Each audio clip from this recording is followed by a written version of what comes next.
बच्चों नमस्कार, स्वागत है आपके अपनी यूट्यूब चैनल एग्रोटेक स्टडी में। बच्चों कैसे हैं आप लोग? उम्मीद करता हूँ सब बहुत अच्छे होंगे। पेपर आपका कैसा हुआ? उम्मीद करता हूँ सबका बहुत अच्छा हुआ होगा। और मैंने जो पढ़ाया है उसमें से लगभग पूरा फंसा है। कुछ एक दो ओटी जो है आउट है, उनकी भी हम लोग चर्चा कर लेंगे अभी यहाँ पर। और दूसरी बात कहना चाहता हूँ, जिन बच्चों ने जो आईएमपी मैंने दिए थे 1 घंटे का वीडियो बनाया और जो ओटी बनाए थे ना, तो उसमें से भी बच्चों पूरा ही तो आया है। अब कुछ 2-4 क्वेश्चन तो मैंने पहले ही कह देता हूँ भैया कि 2-4 क्वेश्चन तो ऐसे आ सकते हैं। 100% तो मैं कभी बोलता ही नहीं हूँ 100% आएगा। मैंने बोला था आपको 70 से 90% तक आएगा, 80 तक बोला था, तो 85-90% आया है। 90% आया है आईएमपी में से, आप देख सकते हैं। कुछ ही क्वेश्चन आपको ऐसे मिलेंगे जो आपने जो नहीं पढ़े। अभी देख लीजिए, मैं पूरा सोल्यूशन कराऊंगा और पूरी पीडीएफ भी आपके पास, जिन छात्रों ने पीडीएफ ली थी उन वो भी आपने मिलाते रहे कि अब आप लोग पीडीएफ ले ली आपने और उसके बाद आप फिर नहीं पढ़े, तो फिर उसका मैं क्या कर सकता हूँ यार? बताइए, मैं कुछ कर सकता हूँ क्या? अरे भैया पीडीएफ ले ली है, आईएमपी मैंने दे दी है आपको, तो उनको फिर पढ़िए ना। समझ रहे हो ना? अब उनको पढ़ना तो पड़ेगा, अब वो तो आएंगे ना एग्जाम में, कुछ तो आएगा एग्जाम में, है कि नहीं? अब देखिए, मैं आपको पूरा सॉल्यूशन करा रहा हूँ। देखिए आप लोग ओटी आपके कितने सही हुए हैं, कितने क्वेश्चन आंसर आपके सही हुए हैं, आप देख सकते हैं अभी। ठीक है ना? आप मिला लीजिए अपने पेपर को और अच्छी प्रकार से देखिए। ठीक है ना? वैसे खुशी है मुझे कि जो मैंने पढ़ाया वो पूरा फंसा। और बच्चों का मैं फीडबैक भी ले रहा हूँ, और आप यूट्यूब पर कमेंट बॉक्स में लिख के भी बताएं कि पेपर कैसा हुआ है। अच्छा हुआ है तो आप ज़रूर बताएं, और जो है ना वीडियो को लाइक करें, जिससे हमें और आगे का जो एलिमेंट ऑफ साइंस का है और क्रॉप प्रोडक्शन का, उसका भी हम लोग आईएमपी आपको दे सकें। मैं आज मिल जाएंगे आईएमपी या कल मिल जाएंगे आपको। वैसे कोशिश मेरी है कि आज ही मैं आपको IMP question element of science के दे दूंगा। ठीक है ना? यूट्यूब पे आपके आ जाएंगे, कोई दिक्कत वाली बात नहीं है। ठीक है बच्चों? और दूसरी बात इतना कहना चाहता हूं बच्चों, यही बस इतना है कि आप लोग पढ़ते रहें, मेहनत करते रहें। मेहनत को आपको ही करना है। आप आईएमपी ले ले तो आईएमपी पढ़ो तो सही, पर आईएमपी भी नहीं पढ़ोगे तो फिर क्या मतलब निकला? ठीक है ना? चलो सॉल्यूशन करा लेते हैं। तो देखिए, इसका सॉल्यूशन सबसे पहला प्रश्न था आपका, देख सकते हैं। सबका इधर उधर भी हो सकता है, जैसे सबके वैसे जो आपका सेट था वो यही है कि नहीं, आप देख लेना, सेट मिला लेना। वैसे सबके सेट सेम होंगे तो कोई दिक्कत ही नहीं है। पहला क्वेश्चन देखिए आप लोग, 1 ग्राम वसा में कितनी कैलोरी उसमें प्राप्त होती है? सब लोग जानते हैं 1 ग्राम वसा से 9.3 कैलोरी ऊर्जा मिलती है। प्रोटीन का भी बताया था आपको, कार्बोहाइड्रेट का भी बताया था कि नहीं? अरे सिंपल सा क्वेश्चन था यार। मछली का चूरा किसका स्रोत होता है? प्रोटीन का, वसा का, रेशे का, कार्बोहाइड्रेट। सिंपल था। मछली का चूरा, जब मछली में प्रोटीन होता है 15% से, तो मछली के चूरे में भी प्रोटीन अधिक मात्रा होगी, तो इसका प्रोटीन आंसर सही होगा। इसके बाद देखिए आप लोग, ये मैंने देखो आईएमपी में भी कराया है और जनरल रूप से भी पढ़ाया है, आपको मालूम होगा। नीला थोथा का उपयोग किया जाता है। तो नीला थोथा का उपयोग पैरों में छालों डालने के लिए, त्वचा के परजीवी मान नष्ट करने के लिए, या कीड़े मारने। तो सब जानते हैं इसका आंसर होगा आपका पैरों के छाले डाले जाने के लिए। पैरों में छालों में मतलब छाले पड़ जाते हैं ना, तो आपको पता होगा जो नीला होता है इसको कॉपर सल्फेट कहते हैं। तो इसमें फुटबाथ कराते हैं पशु खुरपा मुंह रोग में। वो सिंपल क्वेश्चन था, है ना? चिरायता किस रोग को रोकने में किया जाता है? चिरायता का उपयोग दस्त में, बुखार में, कब्ज में उपयोग। चिरायता का किस रोग में प्रयोग किया जाता है? तो ध्यान रखना, इसमें से दस्त आपका आंसर होगा। दस्त को रोकने के लिए आपका चिरायता का उपयोग किया जाता है। ठीक है ना? चलिए, इसके बाद बात करते हैं हम लोग, पशुओं में खुरपका मुंहपका बीमारी का कारक क्या है? तो सब जानते हैं विषाणु है, और यूओसी वायरस था। मैंने आपको सिंपल से बताया था, यूओसी वायरस या विषाणु। ठीक है ना? तो आपने ये पहला पेज देखा। दूसरा पेज देख लीजिए, खालिस्तान देख लीजिए आप लोग। भैंस की नाड़ी गति प्रति मिनट कितनी होती है? सब लोग जानते हैं कितनी बार होती है? 40 से 60 बार प्रति मिनट। कितनी बार होती है? 40 से 60 बार प्रति मिनट होती है ना? लंगड़ी रोग बैक्टीरिया बताया था मैंने आपको, क्लास्ट्रेडियम सोवियाई। कौन सा बैक्टीरिया? क्लास्ट्रेडियम सोवियाई नामक बैक्टीरिया के द्वारा होता। पढ़ाया है कि नहीं? सब बताया है यार, पूरा आईएमपी में देख लीजिए, अब मिल जाएंगे सब। भैंस में गलघोंटू रोग का रोग जनक, भैंस में पूछा है, देखो भैंस, गाय में क्या होता है? पास्चुरेला बोविसेप्टिका, और भैंस में क्या होता है? पास्चुरेला बोवेलिसेप्टिका। बस इतना सा था आपका, बोवेलिसेप्टिका लिख देना चाहिए था, पास्चुरेला बोवेलिसेप्टिका। ठीक है ना? ये गलघोंटू का है। निर्णायक को पशु की नस्ल की में पूर्ण जानकारी होनी चाहिए। निर्णायक को पशु की नस्ल की बारे में पूर्ण जानकारी, यहाँ पे बारे लिखा आएगा, बस इतना सा, बारे में पूर्ण जानकारी होना चाहिए। सिंपल सा है। सांड को काबू में रखने के लिए नाक में का छल्ला पहनाया जाता है। तो आप लोग यहाँ धातु लिख देते कि धातु का छल्ला पहना, देखा है कि नहीं? धातु का, मेटल का छल्ला पहनाया जाता है, वो सिंपल है। इसके बाद भोजन के साथ दही लेने से शीघ्र पच जाता है। क्या पच जाता है? भोजन, वही बात है, भोजन के साथ दही लेने से भोजन शीघ्र पच जाता है। कितना, ये तो कॉमन सेंस वाले क्वेश्चन थे। ये वाला क्वेश्चन और ये वाले पढ़े हो चाहे ना पढ़े हो, सिंपल सी बात है। भोजन के साथ दही लेने से भोजन शीघ्र पच जाता है, सिंपल सी बात है। और ये 3 क्वेश्चन तो बताओ कॉमन सेंस वाले थे, इनको तो पढ़ो चाहे मत पढ़ो, सिंपल सी लैंग्वेज में लिखी हुई है। ठीक है ना? वो सीधी सी बात है। चलिए, तो ये मुझे नहीं लगता कि आप गलत करके आए होंगे, ये क्वेश्चन सभी सही होना चाहिए आपके।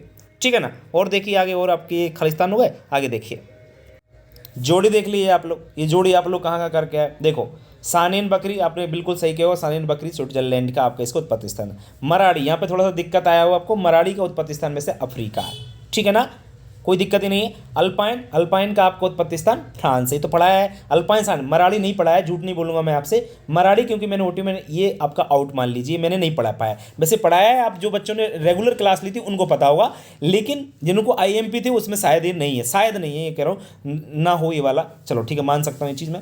इसके बाद अल्पाइन पढ़ा है, साइन पढ़ा, मक्खन काटने की मशीन, सब मक्खन काटने की मशीन क्या भैया, नाइफन होती है चाकू जैसा, बस ठीक है, सिंपल था। और इसके बाद मक्खन पीटने पलटने वाले यंत्र क्या होता है, स्कॉच हैंड होता है। तो ये आपकी ओटी थी, उम्मीद करता हूँ सबकी सही होंगी, मक्खन पीटने पलटने वाले यंत्र, ठीक है ना, उम्मीद करता हूँ ऐसे कि ये सही होंगे, कोई सिंपल ओटी थे, कोई दिक्कत नहीं है। आगे और देख लीजिए, आगे आपके क्या है, देखिए आप लोग एक वाक्य में उत्तर, एक वाक्य में उत्तर देखिए। सबसे पहला था कि दही बनाने में उपयोगी जीवाणु का नाम क्या है, लैक्टोबैसिलस लैक्टिस। कौन सा था, लैक्टोबैसिलस लैक्टिस आपका जीवाणु, ये आपका दूध से दही बनाने वाला जीवाणु का नाम है।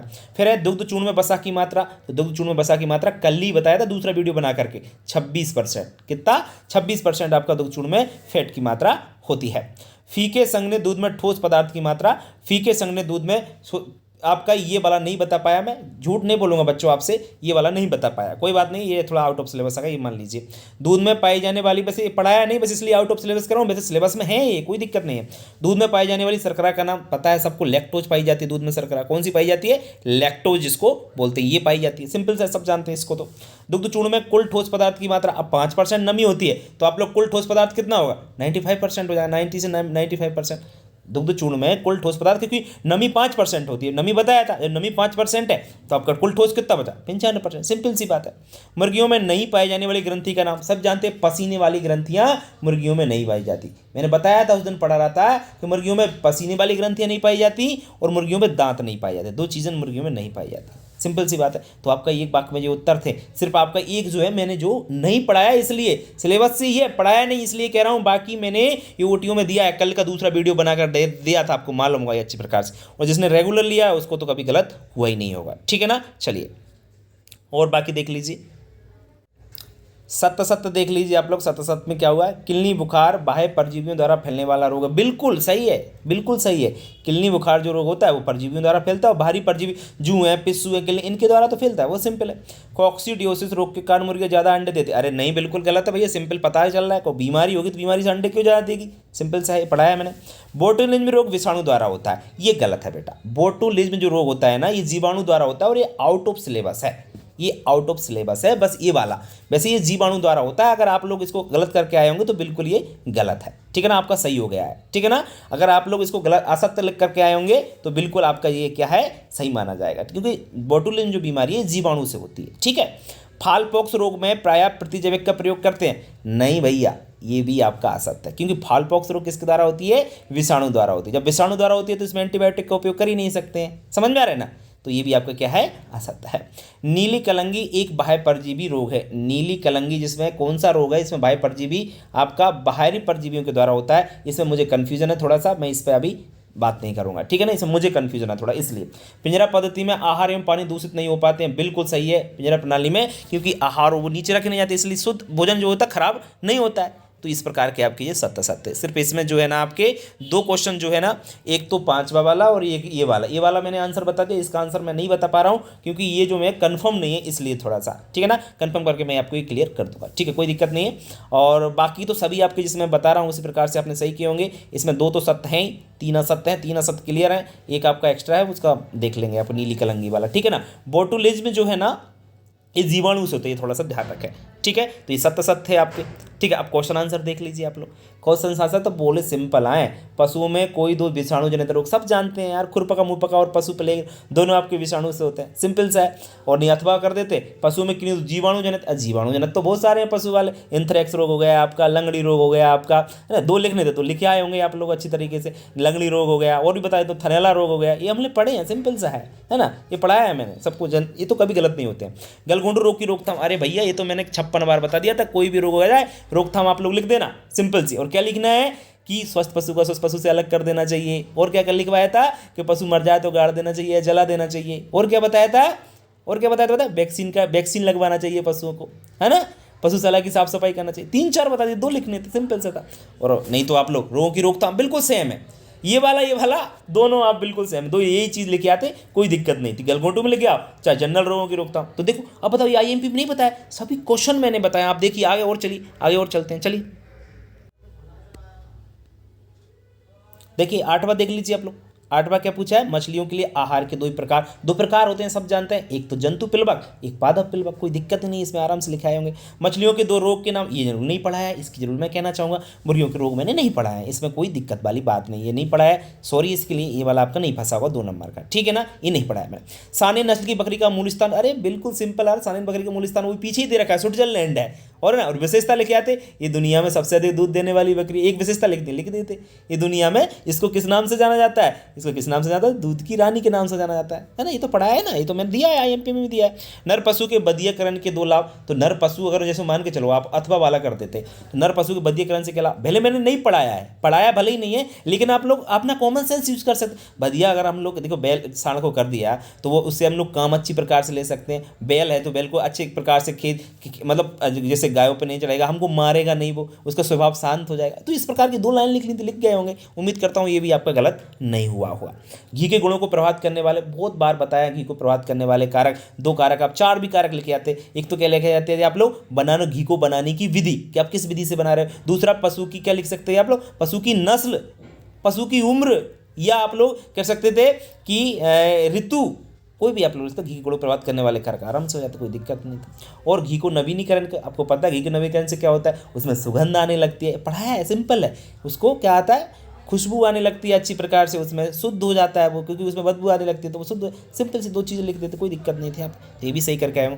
कठोर पनीर चद्दर बनाने की विधि, ये जरूर पूछ ली, कठोर पनीर बनाने की जो विधि पूछ ली, चद्दर बनाने की विधि, और खोआ बनाते समय ये लिखे आए होंगे आप लोग, पक्का लिखे आए होंगे। खोआ बनाते समय, खोआ सब जानते हैं, खोआ या मावा होता है, तो बनाते समय कौन कौन सी सावधानी अपन को रखनी है ना, साफ शुद्ध स्वच्छ दूध लेना है, छान करके दूध का प्रयोग करना है, शुरुआत में तेज आग रखना है, फिर पलटा से उसको चलाते रहना है। सिंपल सा यार खोआ बना, हमारे स्कूल में तो हमने इसका प्रैक्टिकल भी कराया था कैसे बनाते, ठीक है ना, कोई दिक्कत ही नहीं थी। चलिए कितने सिंपल आपका पेपर आया है, अगर फिर भी अगर नहीं कर पाए तो कोई दिक्कत ही नहीं। दुग्ध चूर्ण की परिभाषा, दुग्ध चूर्ण सब जानते हैं क्या होता है दुग्ध चूर्ण, और दुग्ध चूर्ण बनाने की एक विधि फार शुष्कन विधि है, ड्रम शुष्कन कल मैंने क्लियर कर दिया था दूसरा वीडियो बना करके, ये 2 विधि होती हैं। और दुग्ध चूर्ण क्या होता है, वही दूध को गर्म करिए, ऊपर उसकी क्या बाष्प, पानी बाष्प बनकर उड़ जाए, बाकी बचा आपका दुग्ध चूर्ण, सिंपल सी बात है कि नहीं, कि संघनित दूध की परिभाषा लिखे हैं, एक प्रकार भी लिखे हैं, वो सिंपल सा आपका पेपर आया है बच्चों। देखिए आप आगे आपको आदर्श कुक्कुटशाला के 2 गुण, सिंपल सा है, मैंने पढ़ाया, आईएमपी में दिया है। कुक्कुटशाला के 2 प्रकार है, 2 ही प्रकार लिखे आते, पिंजरा प्रणाली, डीप लिटर प्रणाली, गहरी बिछावन पद्धति, सिंपल था। विटामिन के कार्य, अरे यार ये तो कभी गलत हुआ ही नहीं होगा, चलिए। अथवा और भोजन के कार्य पूछ लिए, कभी गलत नहीं होते ऐसे क्वेश्चन, वो सिंपल सा है बच्चों। भोजन के कार्य के बाद भारत में साइलेज की कम प्रचलन, मैंने बताया था, आईएमपी भी बताया था कि भैया ये क्वेश्चन पूछा जाएगा 100%, पूछ लिया। देखो भारत में ये बनाने वाली 3 बाधाओं को लिखिए, ये बनाने वाले बाधा, पानी पर, ये नहीं, आप बाधा का मतलब आप लोग समझ नहीं पा रहे होंगे, आप प्रॉब्लम्स लिख सकते हैं, हानियाँ लिख सकते थे कि भैया पानी बरस गया तो मान के चलो पोषक तत्व जो होते हैं वो चले जाते हैं, है ना, ये लिख सकते थे। या पोषक तत्वों की रिसाव हो जाता है पानी से तो नष्ट हो जाते हैं, बारिश हो गई तो, है ना, विटामिन की हानि हो जाती है, अगर हरा पदार्थ चला गया, सूख गई है तो, है ना, तो कार्बोहाइड्रेट की हानि हो जाती है, किण्वन हो गया तो इस प्रकार से आप लोग लिख सकते थे इसमें। नहीं, पहला ये क्वेश्चन सबने किया होगा क्योंकि ये मैंने अच्छी प्रकार से पढ़ाया था कि हमारे यहाँ के किसान अशिक्षित हैं, साइलेज का नाम तक नहीं जानते हैं, है ना, तो ये वाला आपने किया होगा, है ना। चारा खराब होने का डर रहता है, ये लिख के आए होंगे, है ना, साइलेज खराब होने का डर रहता है, तो ये लिखे आए होंगे आप लोग, ठीक है ना। हमारे यहाँ हरे चारे का उत्पादन कम होता है तो साइलेज कम प्रचलित करने यही कारण है, ठीक है ना। चलिए, ज्ञावन गाय, अरे ये तो आप बिल्कुल छाप के आए होंगे, ज्ञावन गाय सब जानते हैं क्या होती है।